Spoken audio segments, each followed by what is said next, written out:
हरे कृष्णा। आज के शुक्रवारी लाइव सेमिनार में आप सबका स्वागत है।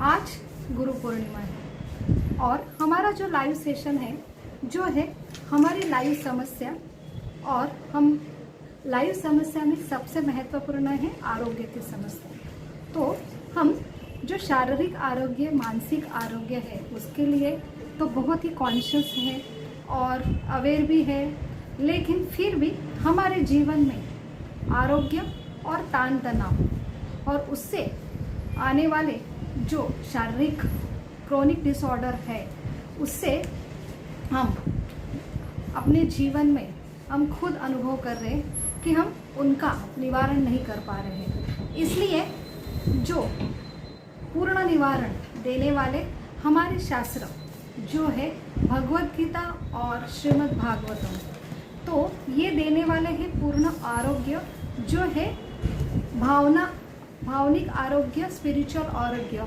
तो इसलिए आध्यात्मिक जो स्वास्थ्य है अगर वो कंप्लीट है, संपूर्ण है, तो हम भावनिक हमारा स्वास्थ्य अच्छा रहता है और उससे ही मानसिक स्वास्थ्य अच्छा रहता है और उससे ही शरीर का स्वास्थ्य अच्छा रहता है।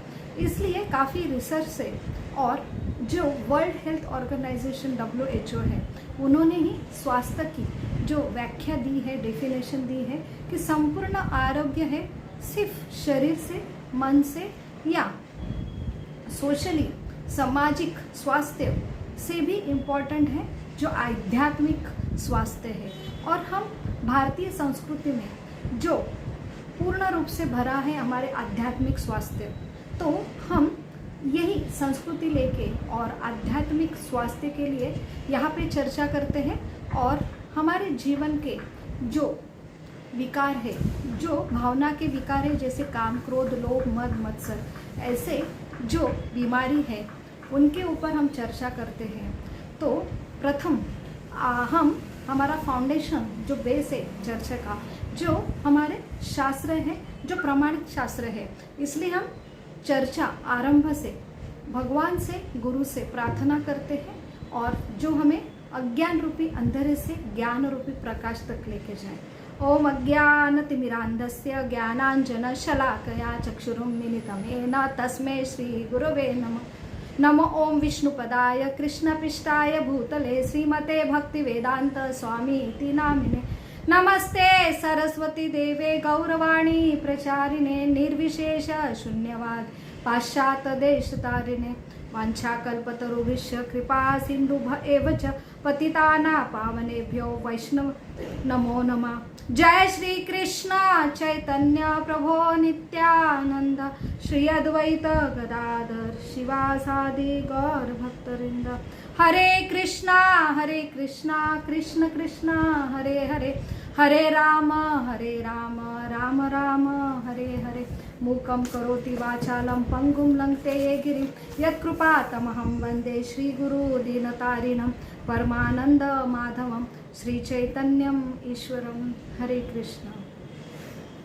तो हम यहाँ पे लाइव चर्चा लेते हैं जो हमारे जीवन में समस्या है और आरोग्य की समस्या, जिससे हम हमारा जीवन आनंद में व्यतीत कर सकते हैं।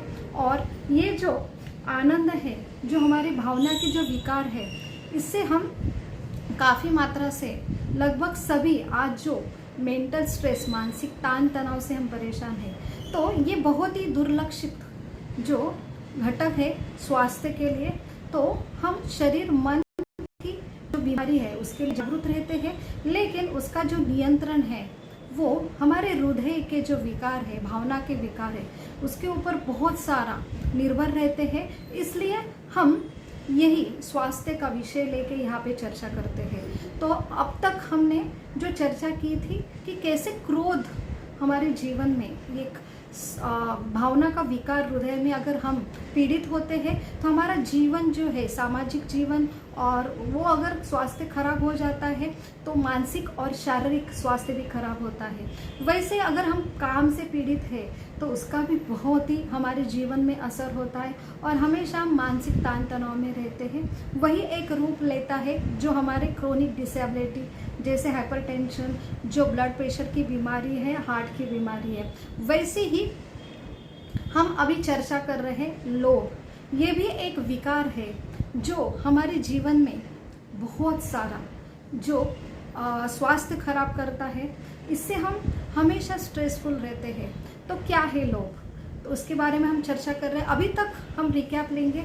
अभी तक हमने चर्चा की थी कि जो शारीरिक जो विकार है, जैसे ये जो विकार है हृदय के, जो काम क्रोध लोभ मोह मद मत्सर ये कहलाते हैं, ये एक कैंसर जैसे है। जो शरीर का कैंसर जैसे एक स्टेज पे अगर कंट्रोल नहीं करा तो सेकंड थर्ड फोर्थ स्टेज तक चला जाता है।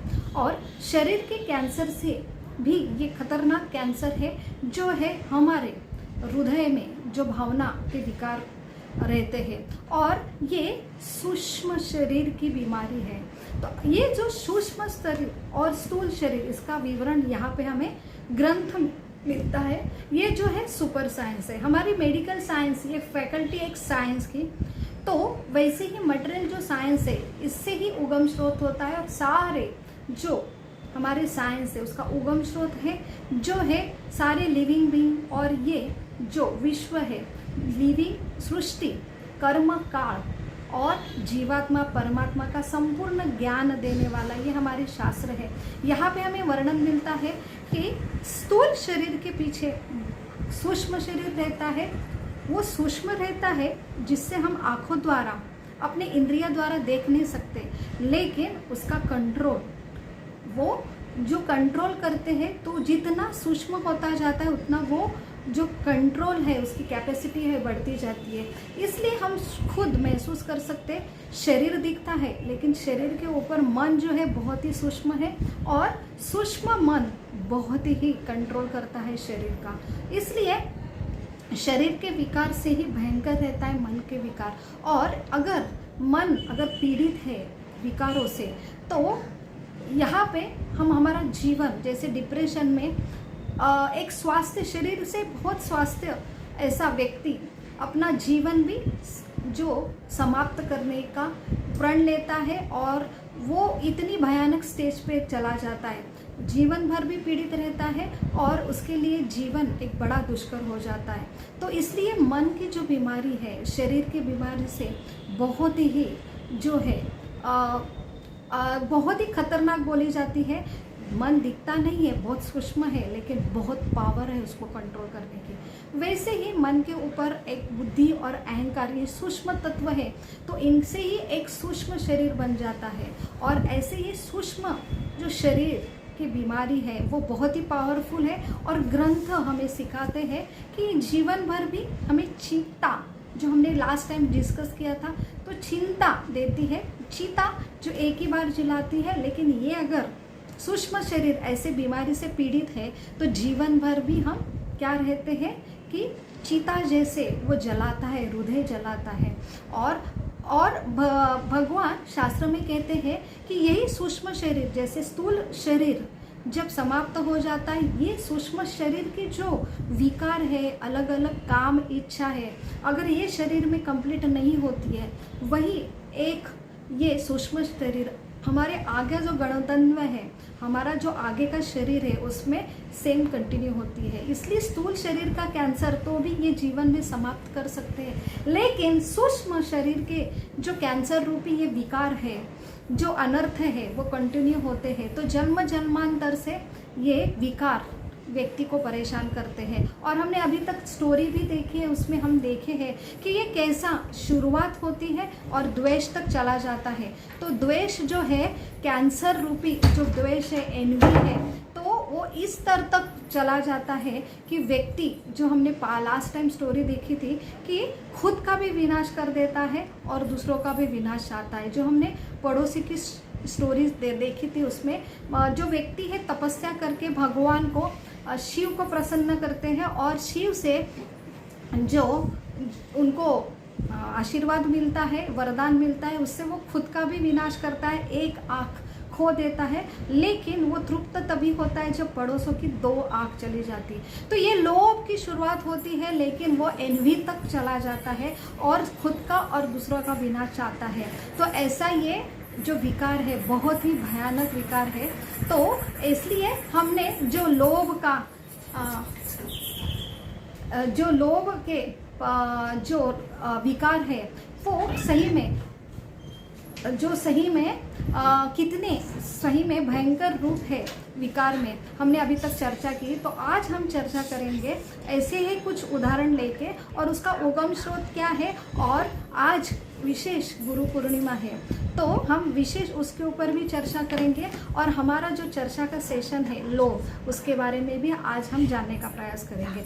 तो लोभ ये जो है इस व्यक्ति को किस हद तक लेके जा सकता है, तो यहाँ पे हम चर्चा करेंगे। जैसे लोभ, हम देखते हैं कि लोभ है इसलिए प्रगति है, तो इसलिए अगर हमारे जीवन में अगर लोभ ही नहीं रहा तो हम कैसे प्रगति करेंगे, ये भी सवाल हमारे मन में आता है कि लोभ से ही हम अगर किसी व्यक्ति के जो प्रगति हो रही है और उसके प्रति अगर लोभ नहीं है तो हमारे अंदर भी इच्छा जागरूक नहीं होंगी कि हम भी कुछ करें, और यही टारगेट दिया जाता है। जैसे हम अब स्पर्धात्मक युग में बच्चों को भी हम वही करते हैं, लेकिन ये सही पद्धति नहीं है। तो हमने क्रियाशील होना, ये आत्मा का स्वभाव है, और हम क्रियाशील रहेंगे तभी हम संतुष्ट हो सकते हैं। लेकिन लोभ वास्तविक कैसा होना चाहिए, हमें शास्त्र समझाते हैं। तो लोभ जो है कि हम भौतिक जो मटेरियल चीज़ के प्रति लोभ रखते हैं तो उसका जो असर होता है, हमें शास्त्र कहलाते हैं। जो भौतिक जो वस्तु है और भौतिक उपलब्धियां है वो हमेशा नश्वर रहते हैं, और जो शाश्वत उपलब्धियां है उनके ऊपर अगर हम लोभ करें तो उसका असर क्या होता है, ये डिफरेंशियल हमें यहाँ पे मिलता है।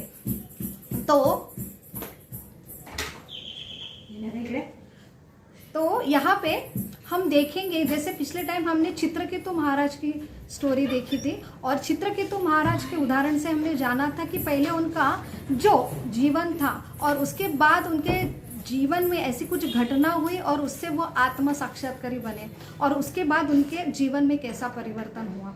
तो वैसे ही हम लोभ करें, ये हमारा जो है कि हम भावनिक है, हम सिर्फ रोबोट नहीं है बल्कि हमारे हृदय में भावना है, और वही मन से हम कोई भी चीज़ खुद अपने जीवन में अनुभव कर सकते हैं कि हमारे जीवन में हमको लगता है कि मेरे जीवन में ये चीज़ वस्तु नहीं है, या मेरे जीवन में ये नहीं है, इसलिए मैं आज दुखी हूँ। और अगर मेरे जीवन में वो चीज़ आ जाती है और वो मैं प्राप्त कर लेता हूँ तो मेरा जीवन सुखकर होता है, और ऐसे ही आशा में हम पूरा जीवन व्यतीत करते हैं और फिर फ्रस्ट्रेट होते हैं। वैसे उदाहरण से देखा तो अगर हमें लगता है कि अभी बहुत ही गर्मी हो रही है, तो ये एयर कंडीशन जो मुझे सुख दे रहा है, तो मेरे घर में अगर एयर कंडीशन नहीं है तो इसलिए मुझे बहुत तकलीफ हो रही है। शायद मेरे अगर घर में एसी लगवाया जाए तो मुझे मेरा जीवन बहुत ही सुखमय होगा, और उसके लिए हम दिन रात प्रयास करते हैं। बहुत प्रयास के बाद अगर एसी आ जाता है, उसके बाद भी हमें खुद महसूस होता कि वही एसी जो ठंडक है वो ठंडी के दिन में बहुत ही परेशान करता है। तो वैसे ही हम ऐसा लगता है कि हमारे जो कंडीशन है कि हम अगर इंद्रियों को कुछ देने से हमको लगता है कि मुझे ये खाना है, वो तृप्ति मिलेगी, उसके बाद मुझे अच्छा लगेगा, लेकिन हम वो खाने के बाद दोनों चीज़ हम महसूस करते हैं कि वही जो शरीर है वो आनंद देता है इंद्रिय तृप्ति से, अगर वही शरीर बीमार हो जाता है तो ये जो जीवा है, ये स्टमक है, ये वही स्टमक है, जीवा है जो मुझे आनंद देती है कुछ खाने से, लेकिन वही जीवा और ये जो जठर है वो क्या हो जाता, अगर बीमार होता है तो वही तकलीफ का कारण होता है। वही अगर उसमें कुछ पीड़ा हो जाती तो उसको निकालना, या उसका कुछ कैंसर हो जाता है तो वो निकालना मेरे लिए श्रेयस्कर है। तो एक ही व्यक्ति के लिए वही जीवा, यही स्टमक एक चीज व्यक्ति को आनंद दे रहे, वही वो बीमार अगर वो इंद्रिया, तो उसको निकालने के बाद वो व्यक्ति को आनंद दे रहा है। तो ये जो आनंद है हमारा, ये विशिष्ट इंद्रियों के ऊपर अवलंबन नहीं। वैसे मन का उदाहरण हम लेते हैं तो एक वही मन है, एक वही स्थिति है कि जैसे हम कंपटीशन करते हैं तो एक जो फर्स्ट आता है वो बहुत ही आनंद का अनुभव करता है, वही एग्जाम एक अगर फेल हो जाता है, कम मार्क्स लेते तो वही एग्जाम उसके लिए बहुत दुखकारी है, और वही एक व्यक्ति के लिए वही एग्जाम रिजल्ट बहुत ही सुखकारी है। तो हम समझते हैं कि यही एग्ज़ाम जो है या स्थिति है मुझे आनंद देने वाली है। तो ये स्थिति जो है हम अपने मन जो रिस्पॉन्सिबल रहता है वो खुशी देता है या दुख देता है, इसलिए हम सारी चीज़ करते हैं। लेकिन ये मन नियंत्रित करना ये सबसे बड़ी चीज़ बोली जाती है कि उससे ही हम आनंद का अनुभव कर सकते हैं। तो वही मन एक व्यक्ति को जो अगर उसकी बहुत ही यश की वजह से स्तुति हो रही तो वही मन उसके लिए बहुत आनंद का कारण है। लेकिन वही मन अगर एक व्यक्तियों का फेलियर है, अपयश है, तो वही जो मन है उसको बहुत सताता, वो डिप्रेशन का कारण बनता है, वो उसके दुख का कारण होता है। तो हमारा जो आनंद है ना वस्तु के ऊपर है, ना इंद्रिय के ऊपर है, ना मन के ऊपर है। तो ऐसा क्या है कि जिससे हम आनंद अनुभव करते हैं? तो एक ही इंद्रिय, एक ही स्थिति, एक ही मन की स्थिति अगर एक व्यक्ति को आनंद देती तो वही दूसरे व्यक्ति को दुख देती है, तो वो आनंद चीज नहीं है, ये हमें हमारे शास्त्र कहते हैं।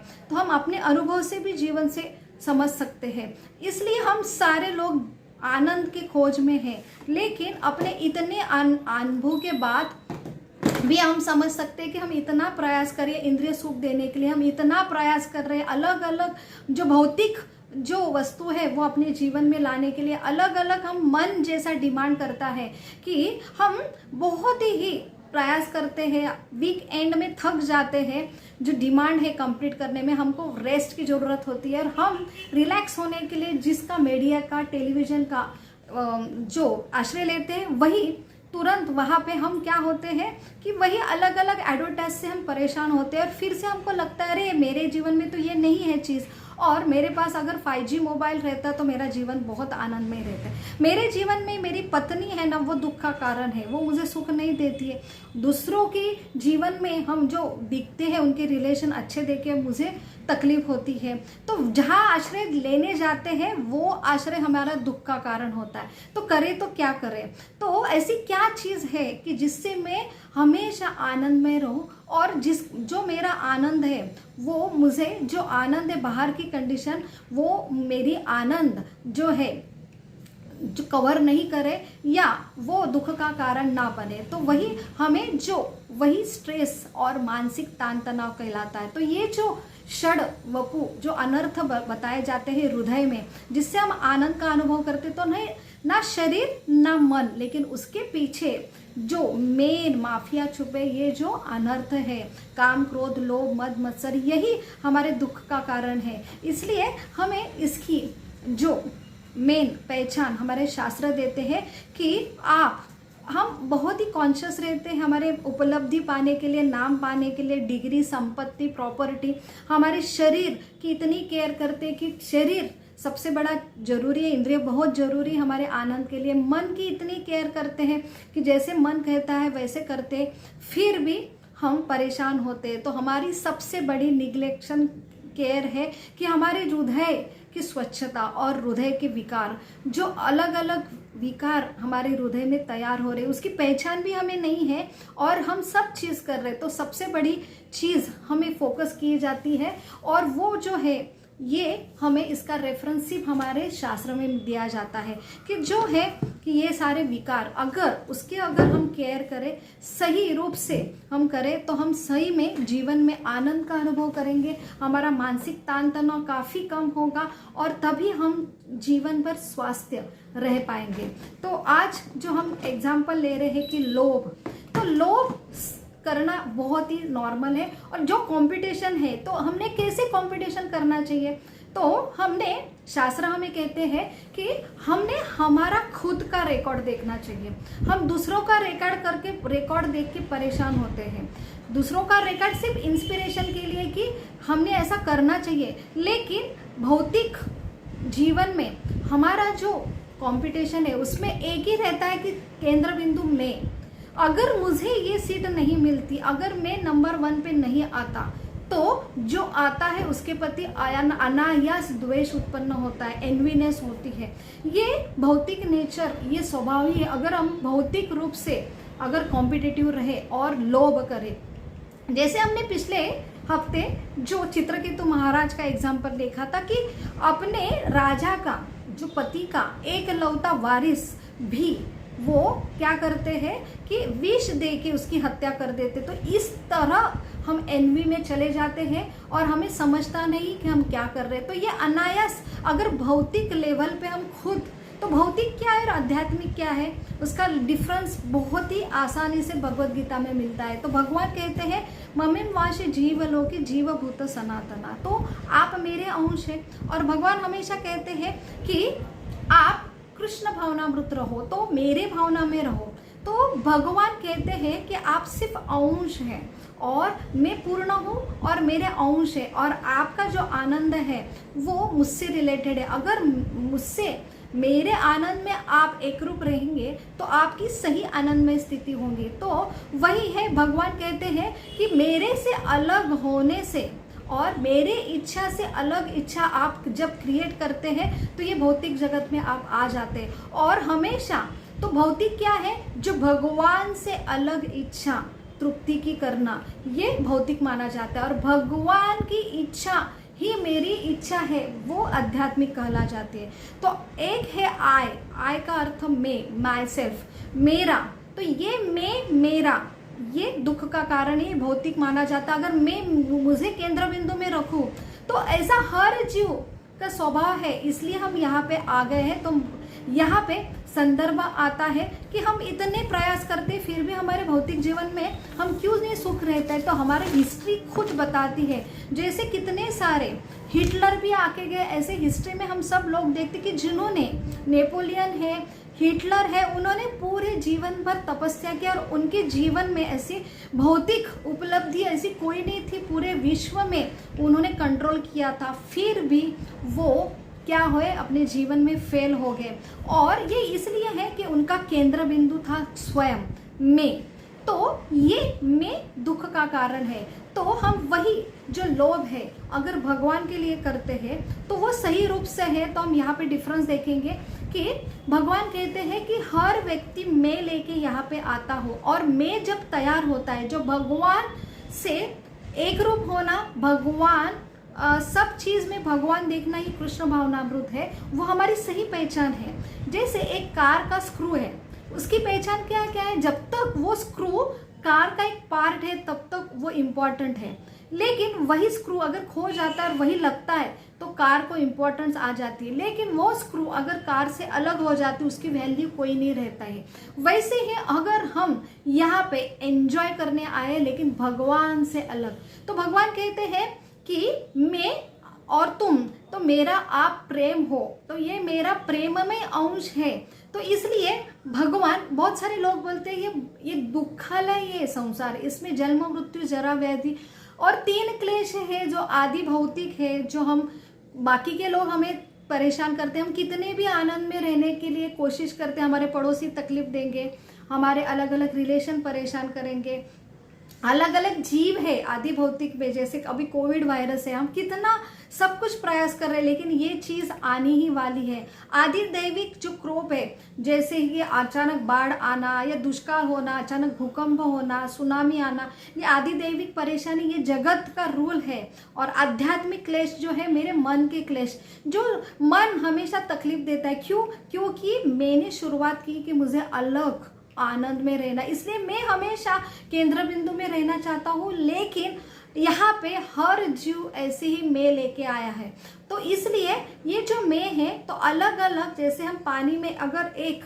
छोटा सा एक खड़ा डालते हैं, स्टोन डालते हैं, पत्थर डालते हैं, तो उसमें एक तरंग आते, लेकिन एक साथ अगर ज्यादा पत्थर डालेंगे तो अलग अलग तरंग होते, तो हर एक का सेंटर पॉइंट अलग अलग रहते हैं और एक सेंटर दूसरे सेंटर से टकराव होता है और ये परेशानी का कारण होता है। अगर हमारे अलग अलग केंद्र बिंदु है और उसमें हमको सबको मेरा अगर केंद्र बिंदु रखना है तो एक केंद्र बिंदु दूसरे केंद्र बिंदु को हमेशा टकराएगा, और वही एक आध्यात्मिक क्लेश जो मानसिक क्लेश कहलाता है। इसलिए मेरा खुशी है कि मुझे सबने अच्छा बोलना चाहिए, लेकिन दूसरे की वही खुशी कि मुझे भी अच्छा बोलना चाहिए। अगर मैं कंपटीशन में फर्स्ट आती हूँ, मेरी तारीफ होती, तो दूसरों को अल्टीमेटली अगर उसका गणतन्य मैं हूँ तो उसमें वो हर्ट होने वाला है। ये रहता है जो भौतिक स्वभाव। इसलिए भगवान कहते हैं अगर मैं केंद्र बिंदु में हूँ तो सारे जो है अपने आप एक ही केंद्र बिंदु रहेगा, तो उसके लिए ये सारे जो है अपने आप क्या होने वाला है, जो क्लेश है समाप्त होने वाले हैं, जो आध्यात्मिक क्लेश है। तो यहाँ पे हम वर्णन देखेंगे कि हमारे जो ग्रंथ है उसमें ये आप विज्ञान रूप से हमें समझाते, अलग अलग पुराण है, जो विष्णु पुराण है, भागवत पुराण है, तो उसमें जो है हमें अलग अलग कथा दिया जाती है। जैसे कृष्ण कथा जो बाबरी में आती है, बाल लीला में वृंदावन का वर्णन आता है, वहां हम खुद अनुभव देखते हैं कि जैसे भगवान खुद और व्यास मुनि ने ये सारे ग्रंथ लिखे, तो अपने ये ग्रंथ से हमें समझ में आता है कि अगर मेरे जीवन में मैं हूँ, मेरा केंद्र बिंदु, वो भौतिक माना जाता है, लेकिन वही जीवन है, वही सब कुछ है, और वही लोभ है, वही काम है, वही क्रोध है। अगर हम कृष्ण के लिए करें, जो हमारे परम पिता है, तो वहां पे जीवन कैसा रहता है, जो हम कृष्ण लीला में देखेंगे कि वहां पे हर कोई सिर्फ कृष्ण के लिए काम करता है।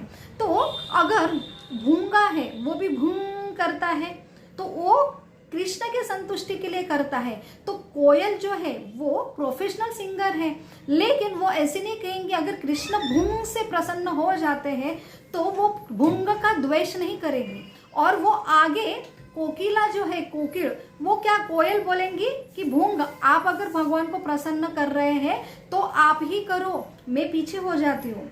और वहां पे जो अलग अलग अगर मोर डांस करता है तो ऊपर से सब लोग जो है कि बोलेंगे कि पीकॉक आप प्रथम उसको प्रायोरिटी देते कि आप भगवान को प्रसन्न कर रहे हैं। और सबसे बड़ी जहाँ का एनवायरमेंट का वर्णन आता है भागवतम में कि एक व्यक्ति भगवान को प्रसन्नता देते हैं तो उसके प्रति इतना प्रेम आता है।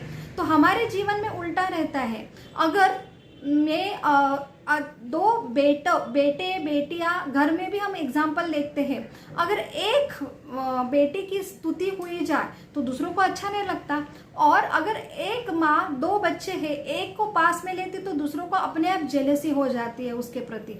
लेकिन ये जो है क्योंकि हमारे जीवन में मैं सेंटर में, वही हम भगवान को अगर केंद्र बिंदु रखे, एक केंद्र बिंदु, तो उसमें एक व्यक्ति आगे जाता है तो उसके प्रति इतना आनंद होता है, तो दूसरा व्यक्ति, जैसे बोला जाता है पहले आप पहले बात, पहले आप, ये जो है आध्यात्मिक जगत का पहले आप है।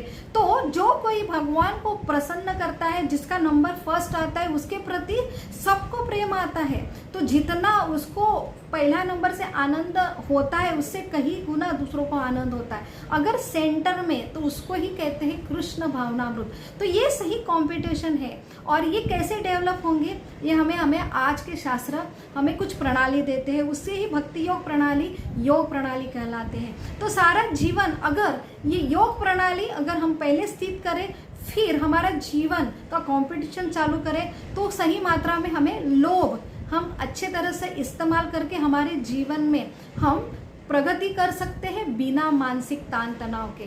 तो इसमें इसलिए भगवान कहते हैं कि पहले आप जो इंद्रिय है, जो समझ लो कि आप स्थूल भी है, उसके बाद सूक्ष्म भी है, उसके बाद आप एक अहम भी है, उसके बाद आत्मा है। तो ये जो आध्यात्मिक ज्ञान है, इसलिए शुरू में गुरुकुल में भेजा जाता है बच्चों में, और बच्चों को ये प्रथम ज्ञान दिया जाता है कि इसमें क्या लिखा है, कि सृष्टि क्या है, सृष्टि के अलग अलग गुण कैसे हैं, जो अलग अलग जीवात्मा को कंट्रोल किए जाते हैं। तो प्रकृति के बारे में यहाँ पे चर्चा होती है। सबसे जरूरी बात है कि हम बोलते हैं जीवन एक प्रवास है, और प्रवास में जो जो चीज़ आने वाले है, अगर उसका प्रथम पूर्ण रूप से हमें ज्ञान हो, विज्ञान हो, तो वो प्रवास में हमेशा अगर एक ज्ञानी है और उसके लिए कॉन्फिडेंस वो पूरा आता है अगर वो ज्ञान में स्थित है। लेकिन जिसको कोई भी, अगर कोई गाड़ी में वो बैठा, वो गाड़ी का नाम पता नहीं, कहाँ जा रही वो पता नहीं, आने वाले स्टेशन उसे पता नहीं, आने वाले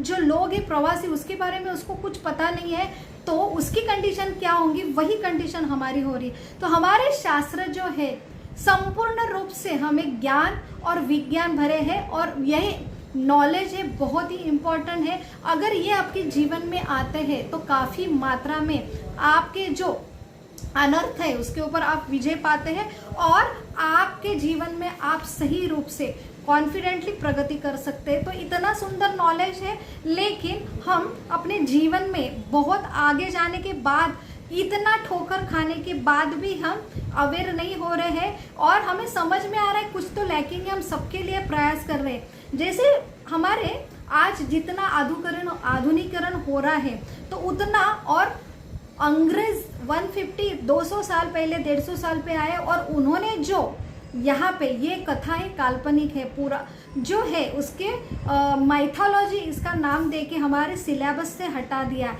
और हमारा जीवन जो शैली है वो बदल गया और उससे सारे जो चीज़ हो रही है। तो हमारा ये ज्ञान ही है, ये यहाँ पे ये सही गोल्डन युग था। इसलिए ऐसा कहा जाता था 150-200 साल पहले जब अंग्रेज यहाँ पे आए, तो वहाँ पे स्टेटमेंट भी दिया, जब फर्स्ट उनका यूरोप से जो आए थे तो उन्होंने दिया था कि ये इंडिया, ये भारत वर्ष है, ये जो है सोने की चिड़िया जैसे, यहाँ पे सोने का धूर निकलता है। तो फुल रूप से वेल्थ है सबसे जरूरी, जो है तृप्ति।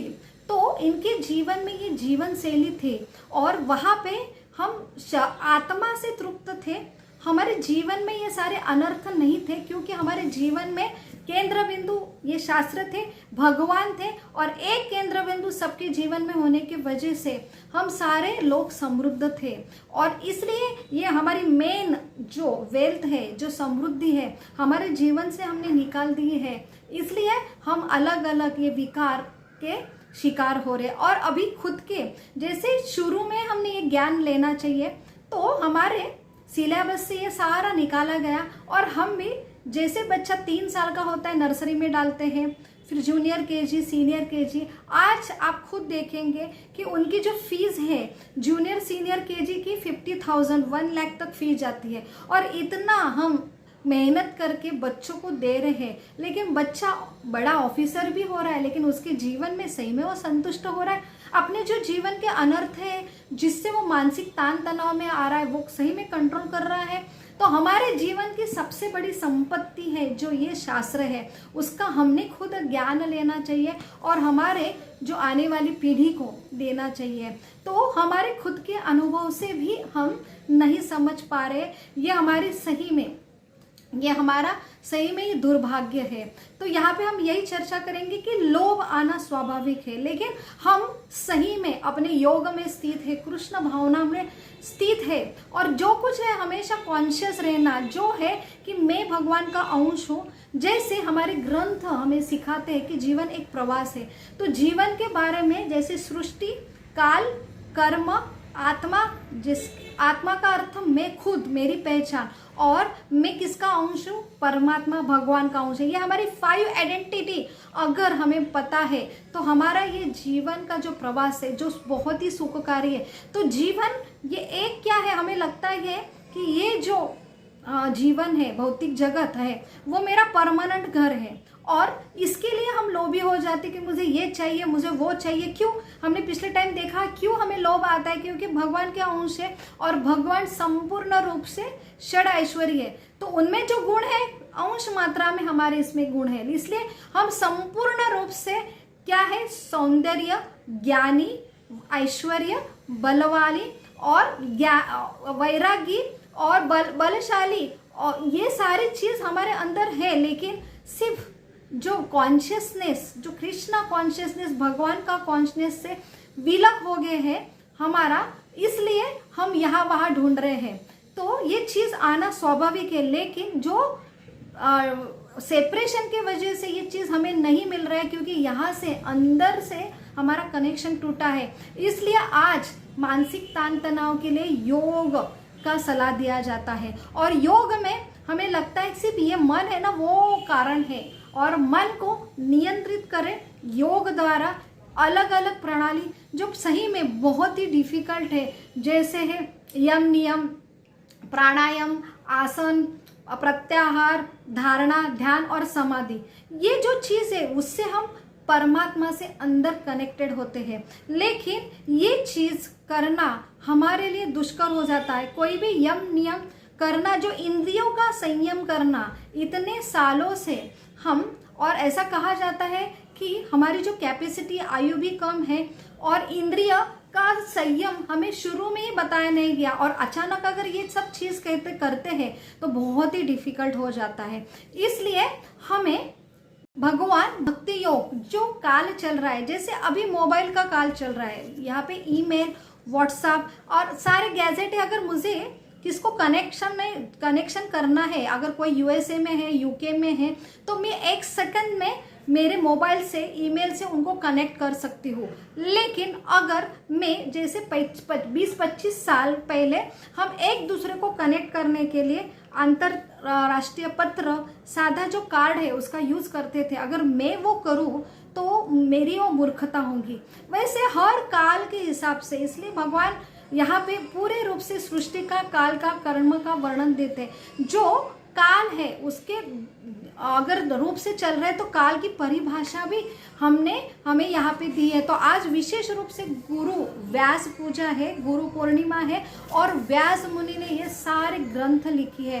तो ये सारे एविडेंस बेस है, उन्होंने बहुत ही तपस्या करके उनके प्रामाणिक गुरु शिष्य परंपरा में आए हुए ये जो ग्रंथ है, तो वहां पे जो वर्णन आया है कि जैसे आप खुद वो पढ़ने के बाद ज्ञान और विज्ञान हासिल कर सकते। यहाँ पे पहले का वर्णन भी है, आज का वर्णन जो घट रहा है, घटित हो रहा है, उसका भी वर्णन आपको समझ में आएगा, और आने वाले कल में क्या क्या होने वाले हैं ये भी वहाँ पे लिखा है। जैसे इसमें वर्णन आता है कि भगवान बुद्ध का अवतरण होता है और कौन से ईस्वी सन में होने वाला है, ये पहले उन्होंने लिखा है।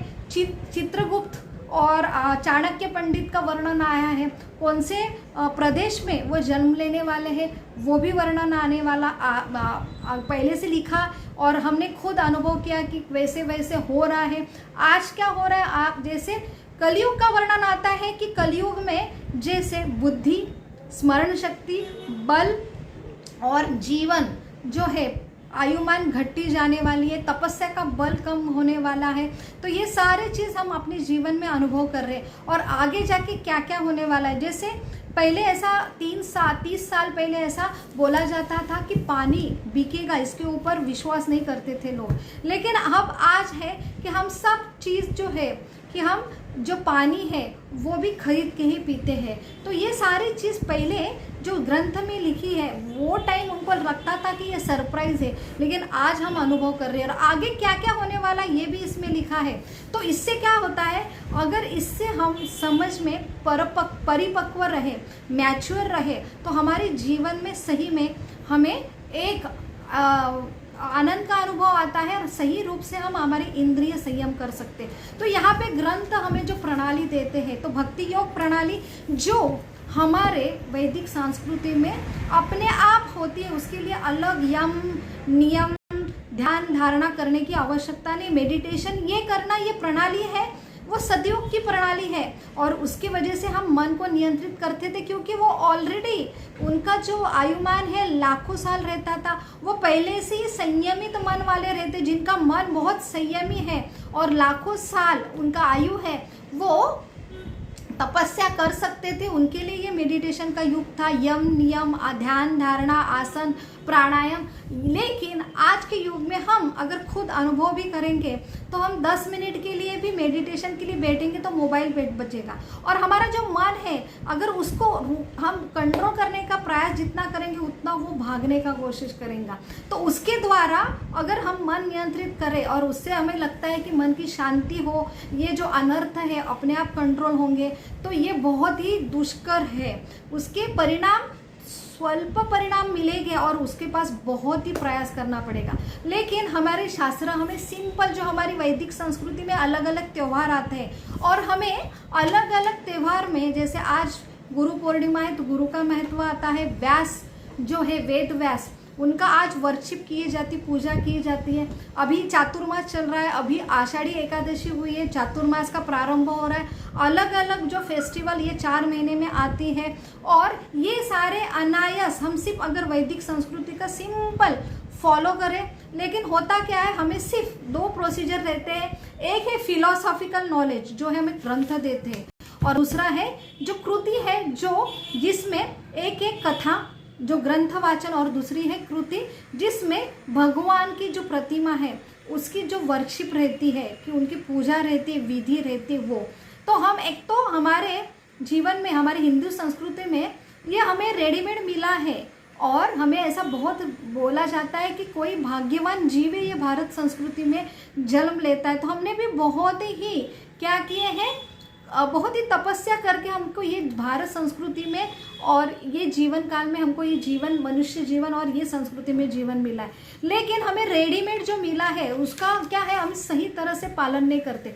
एक तो बहुत सारे लोग सिर्फ मूर्ति पूजा करते हैं भगवान की, लेकिन फिलोसॉफिकल उनके शास्त्र का ज्ञान जो रहता है कि वो प्रूफ नहीं कर पाते हैं कि ऐसा ही क्यों कर रहे हैं, इसलिए उनको भावनिक बोला जाता है। और उनके ऊपर श्रद्धा का ये सिर्फ श्रद्धा वाले लोग हैं, इसलिए आधुनिक जो नए पीढ़ी है उनके ऊपर विश्वास नहीं रखते। और इसलिए आज खुद हम परेशान हो रहे हैं, मन से परेशान हो रहे हैं। तो मन के विकार के लिए, कंट्रोल के लिए अलग अलग प्रणाली आ रही है, जैसे योग प्रणाली आ रही, तो उसमें अलग अलग फिलोसॉफिकल, सिर्फ फिलोसॉफी लेंगे हम तो वो क्या होता है, सूक्ष्म ज्ञान होता है। सिर्फ हम ज्ञान लेंगे, लेकिन जो ज्ञान के उगम स्रोत है भगवान कृष्ण, उनकी हम सेंटर में नहीं रखेंगे तो ये जो ज्ञान है, तो हम हृदय हमारा क्या होता है, एक हार्ड हृदय होता है। तो हमें दोनों भी चीज चाहिए, एक है ज्ञान फिलॉसफी और दूसरी जो ज्ञान देने वाले हैं भगवान केंद्र बिंदु, जिससे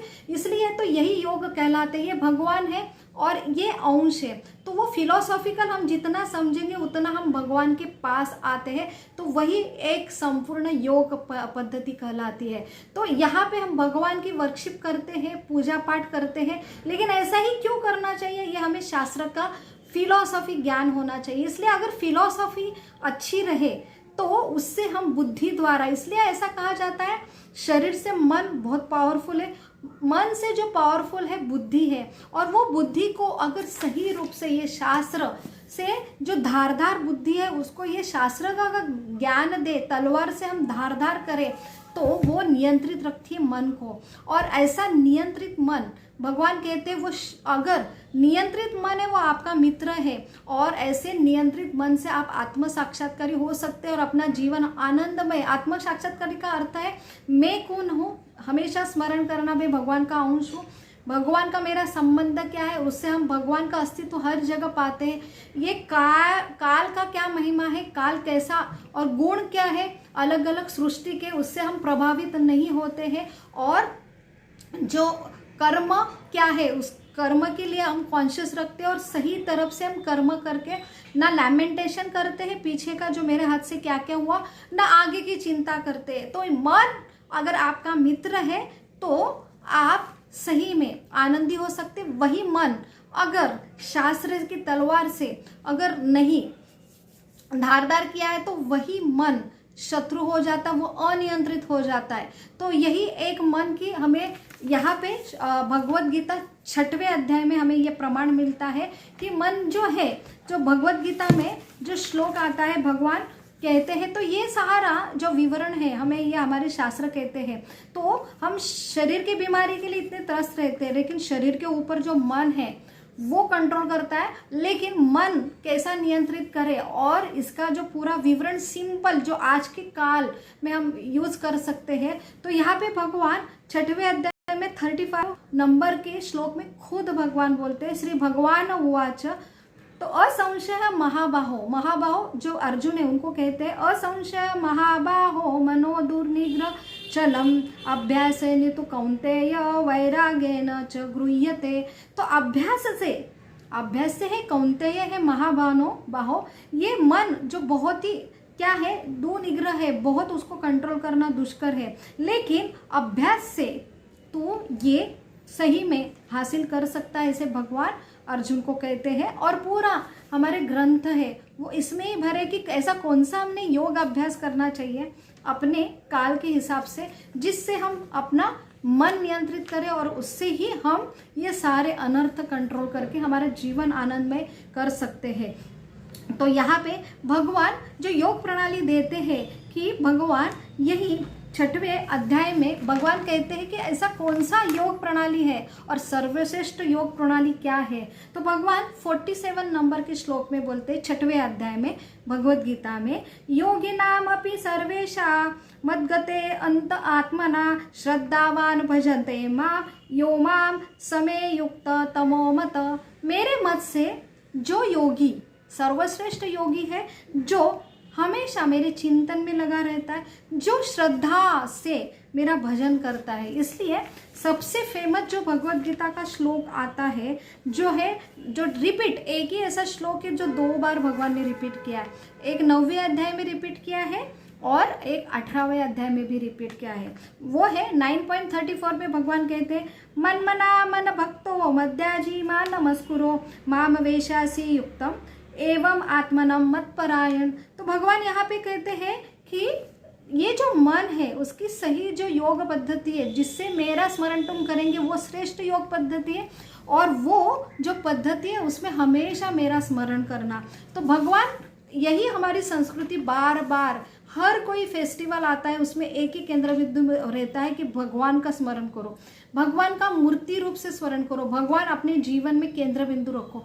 ये जो भगवान केंद्र बिंदु में उनका स्मरण करेंगे, उनकी कथा अगर श्रवण करेंगे, तो हमारा स्वभाव है एंजॉय करना। हम त्रस्त हो जाते, शेल्टर आश्रय लेते हैं, वहाँ पे टीवी का, मीडिया का, वहाँ पे अलग अलग क्या रहते, सीरियल रहते हैं, और सीरियल में बीच बीच में एडवर्टाइज आते हैं, तो उसमें और हमारा मन व्यथित होता है। वही सीरियल जो स्टोरी है, जो माया नगरी कहलाती है, जो हमें समझता है कि ये झूठी स्टोरी है, लेकिन हम आनंद नहीं रहते अंदर से। और वो जो सीरियल में अगर कोई स्त्री है, उस पर अगर सब कुछ मिल रहा है, तो हमें ऐसा लगता है कि ये मुझे मिल रहा है।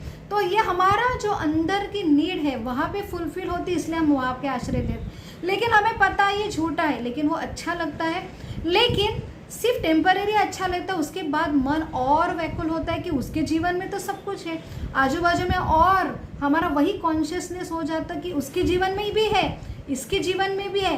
तो मन हमें व्याकुलता देता है कि मेरे ही जीवन में वो नहीं है, और मन और परेशान होता है। इसलिए भगवान कहते हैं कि मेरे जो, जैसे आज वेद व्यास, इनका स्पेशली व्यास पूजा है, जो गुरु पूर्णिमा है, तो ये व्यास देव जी है, वो शक्त्यावेश अवतार है भगवान के।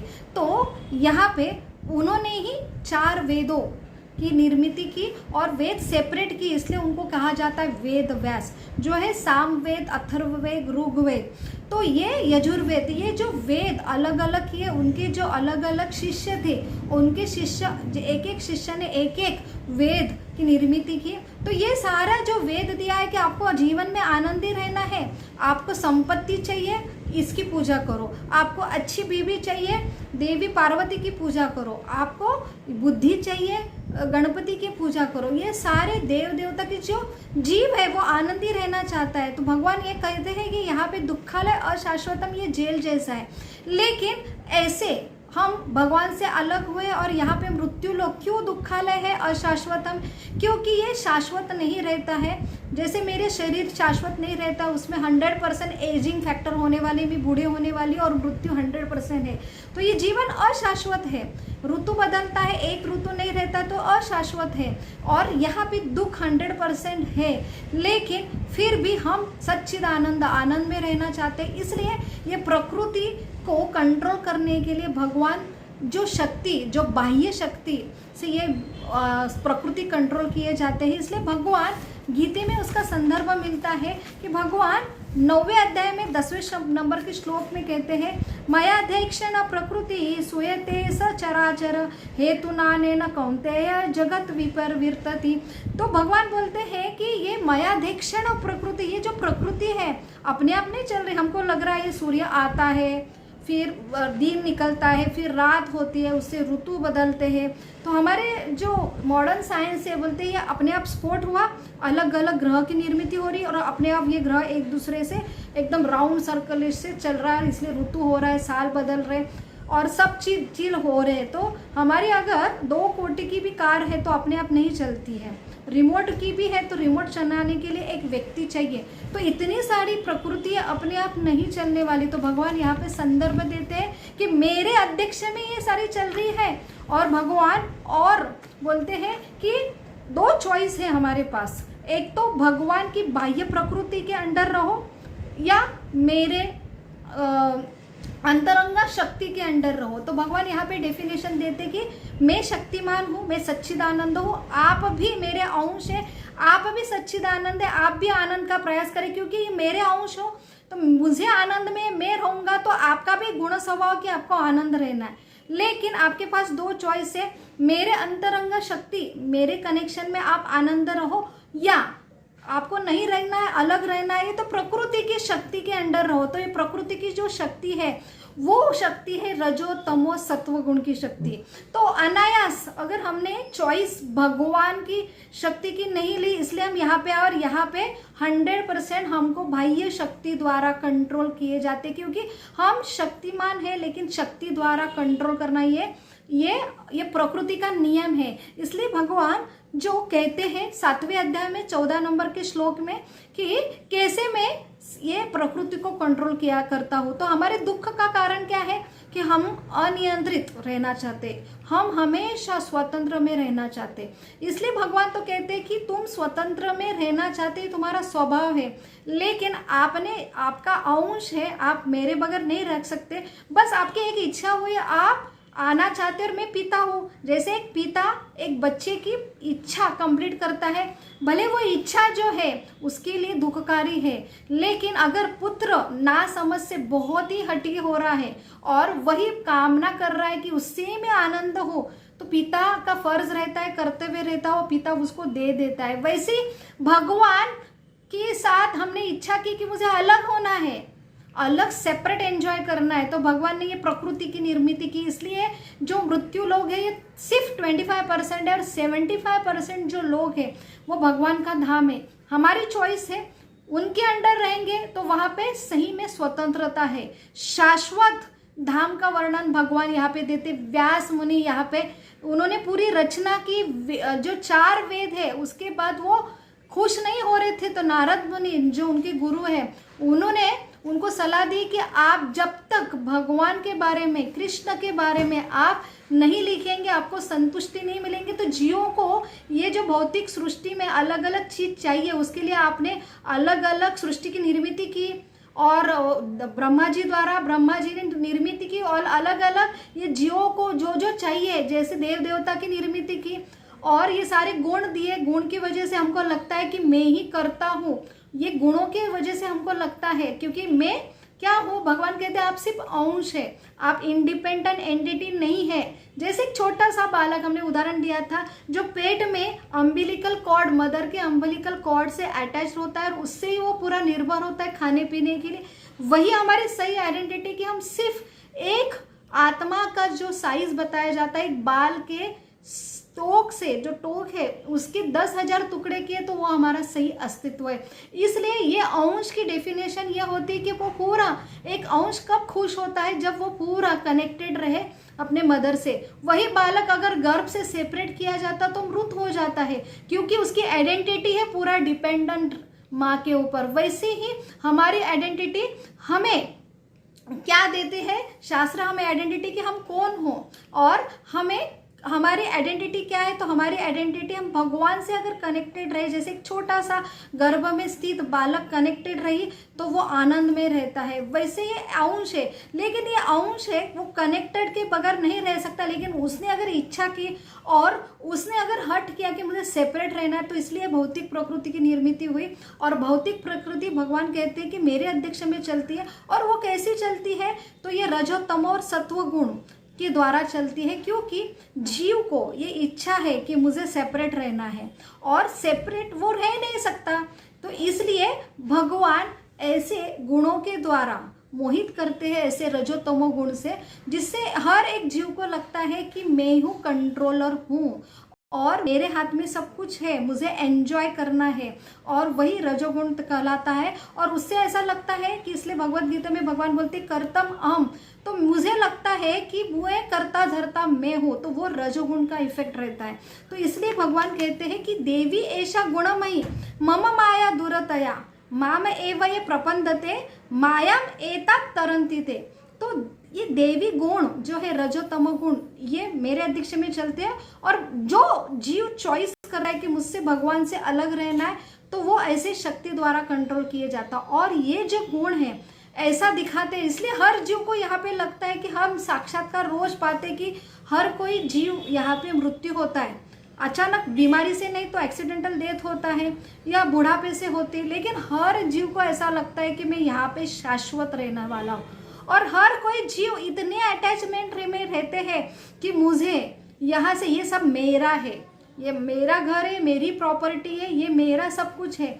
तो ये यहाँ पे वर्णन आता है महाभारत में कि युधिष्ठिर महाराज को पूछा जाता है यक्ष से कि सबसे बड़ा आश्चर्य क्या है। तो युधिष्ठिर महाराज आंसर में देते हैं कि ये मृत्यु लोक में हर कोई देखता है कि ये नश्वर है, यहाँ पे सबको जाना है, यहाँ से ये शाश्वत चीज नहीं है, ये सारा टेम्पररी है, नश्वर है, दुख देने वाला है। लेकिन हर कोई ऐसा जीता है कि जैसे कि ये मेरा परमानेंट है, और परमानेंट के लिए जीवन भर लोभ करता है, प्रयास करता है। और आखिर में हम जैसे पिछले टाइम स्टोरी ली, तो आखिर में ही वही चिंतन में अपना शरीर जब दिखता है कि अभी सेपरेट हो रहा है, हमारा जीवन समाप्त हो रहा है, फिर भी वो एक्सेप्ट नहीं करता कि ये सारी चीज जो नश्वर है और ये मेरी नहीं है।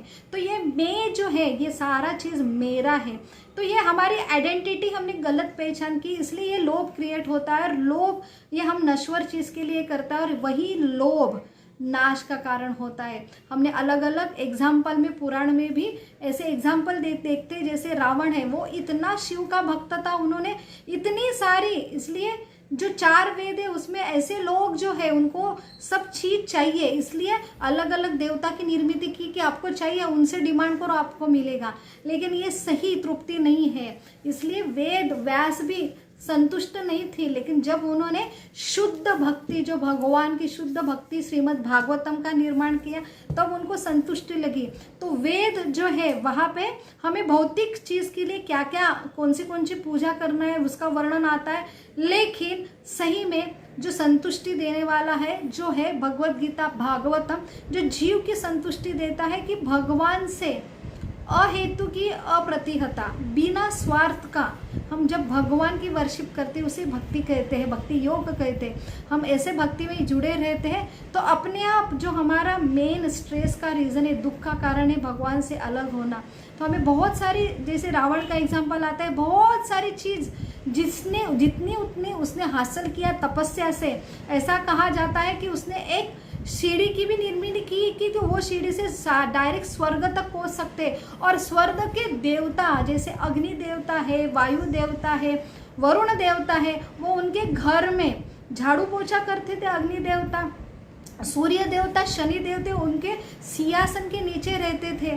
तो ये सारे देवता के ऊपर भी उन्होंने अपने तपस्या से क्या किया था, विजय प्राप्त किया था। ऐसे कोई भी चीज़ उनके जीवन में नहीं थी, फिर भी ऐसे गलत जगह लोभ और क्या तपस्या और पूरा श्रम देने के बावजूद भी, तो ये लोभ है, गलत जगह अगर होता है तो उससे मोह, और उसके बाद ये सारी चीज़ होती है। जैसे उन्होंने सीता माता का अपहरण किया, जो साक्षात भगवान की शक्ति थी अंतरंगना, और लास्ट मोमेंट में सबने, विभीषण ने, उनके भाई कुंभकर्ण ने भी उनको बताया कि ये साधारण चीज़ नहीं है। आपको समझ में आ रहा है कि आप किससे पंगा ले रहे? भगवान राम, जिन्होंने, जो बाली है वो आपसे कितना बलशाली था। एक बाली की वर्णन आता है, रावण वो उनके पास गया तो उनके पूंछ में कितने महीने सालों तक अंदर अटका गया। तो इतना बलशाली बाली भगवान राम के एक बाण से मारा गया, तो आप क्या चीज़ है। तो फिर भी इतने सारे इंटीमेशन के बावजूद भी उन्होंने क्या किया, शरणागति नहीं पटकरी, भगवान से कनेक्शन नहीं स्थापन किया, और हमेशा भगवान से अलग रह के एंजॉय करने का प्रयास किया।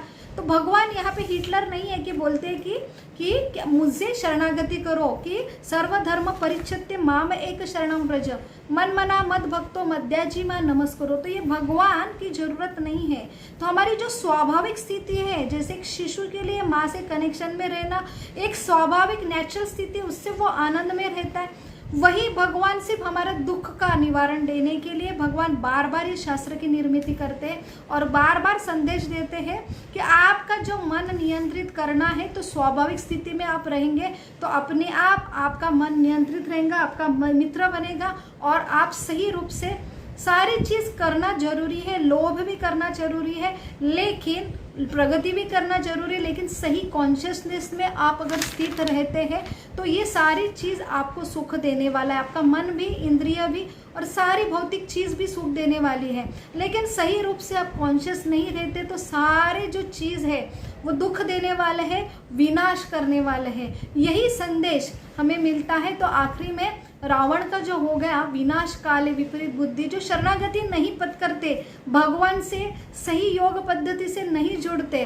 उनका क्या होता है, ये सारे उदाहरण हमें ग्रंथ से होते। तो आज जो वेद व्यास की वर्शिप किया जाती है व्यास पूर्णिमा के दिन, उनका जो जन्म हुआ था वसंत पंचमी के टाइम, लेकिन उनकी आज जो खास पूजा की जाती है, उन्होंने वेद दिए हमें, ये ऐसे बड़े बड़े ग्रंथ दिए, तो हमने एटलीस्ट उनकी ये शक्त्यावेश अवतार है वो वही हमें दिखाता है कि हमें ये सारे ग्रंथ हमें अपने जीवन में सबसे बड़ी संपत्ति है, और अपने जीवन में हमें ये सही में आनंद देने वाले, संपूर्ण स्वास्थ्य देने वाले, यही आज की सही व्यास पूर्णिमा का सेलिब्रेशन है। उनका जो रिस्पेक्ट करके उनकी अपने जीवन में उनकी एंट्री करके हमारे जीवन सही में इनके द्वारा, इनके मार्गदर्शन के द्वारा हमने सार्थक करना चाहिए। ये सही गुरु पूर्णिमा का आज का संदेश है। जो वेद व्यास जिन्होंने दिया वो पराशर मुनि और सत्यवती के पुत्र थे, तो वो साधारण व्यक्ति नहीं है। ऐसा कहा जाता है कि ये जो ग्रंथ है वो तो लिखे हैं, व्यक्ति ने लिखे, प्रिंट देखो ये कैसे पुराने के कैसे समझे, लेकिन ये शब्द, ये जो शब्द है, जो शब्द प्रमाण है, जो गुरु शिष्य परंपरा में आए, ये मेंदू से, अपने बुद्धि से लिखे नहीं है, ये शुद्ध हृदय से लिखे हैं, जहाँ से भगवान वास करते हैं, ऐसे गुरु शिष्य परंपरा से आए हैं। और ये साधारण इंसान ने नहीं लिखे हैं। वेद व्यास जो शक्त्यावेश अवतार है भगवान की, तो भगवान ने खुद एक ग्रंथ लिखे हैं और वही गुरु शिष्य परंपरा द्वारा ये हम तक आए हैं। जैसे है प्रभुपाद जो 34 नंबर रेफरेंस पे, जो गुरु शिष्य परंपरा से डायरेक्टली व्यास मुनि से, फिर नारद मुनि से, व्यास मुनि से, यहाँ तक हम तक ये ग्रंथ आए हैं, उसका एक ही अर्थ है कि हमने अपना जीवन जो है जो व्यतीत करना चाहिए ये ग्रंथ के मार्गदर्शन पे, तभी संयमित हमारा जीवन होगा, तभी हमारा मन नियंत्रित होगा, तभी हम जीवन में आनंद में रह सकते। तो यहाँ पे रेफरेंस देने वाली है एक ही Bhagavad Gita as it is यथारूप, जो प्रभुपाद ने जो ग्रंथ गुरु शिष्य परा में आने वाले ये 32 नंबर के हैं, वही गुरु शिष्य जो व्यास मुनि तक जाते हैं। तो ये जो ग्रंथ है वो सही व्यास मुनि है, पर्सनैलिटीफाइड है, ये व्यक्तिमत्व है भगवान व्यास मुनि का, और इनकी वर्शिप करके इनका हमारे जीवन में एंट्री करना और इनके वचनों के द्वारा हमने जीवन व्यतीत करना, ये सही आज की गुरु पूर्णिमा है। तो हम यही आज का सेशन समाप्त करते हैं, यही टेक होम मैसेज करके कि ये ग्रंथ हमारे जीवन में कितना उपयोगी है, वो हमें सही रूप से स्वास्थ्य और आनंद प्रदान करते हैं। हरे कृष्णा।